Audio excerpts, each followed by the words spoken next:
A talent borrows, but a genius steals. True or not?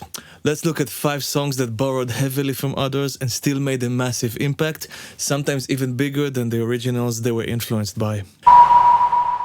A big one is Nirvana's Come As You Are, built around that very iconic riff from Kurt Cobain.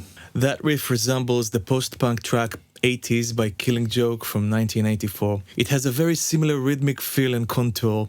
Killing Joke never formally pursued a lawsuit, but the similarity has been discussed and acknowledged by the bands and fans alike.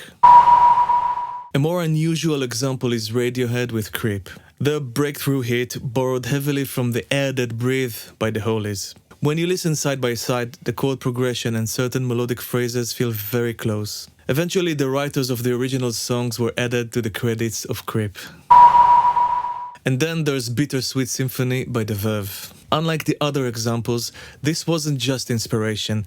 That string part actually was sampled from the orchestral version of the Rolling Stones' The Last Time. The Verve had the permission to use that sample, but a dispute arose over how much was used. For years, the royalties went to the Rolling Stones rather than Verve, until decades later, where the rights were finally returned to Richard Ashcroft. A more recent example is Robin Thicke's Blurred Line, co-produced with Pharrell Williams. It became a huge hit in 2013. It doesn't really borrow the lead melody, but the groove, the vibe, the percussion, the bass movement, and the overall feel of the track all feel extremely similar to Marvin Gaye's Got to Give It Up. It became one of the most controversial copyright cases in modern music because the court effectively ruled that feel can contribute to copyright infringement, and it changed a lot of how songwriters think about influence and references.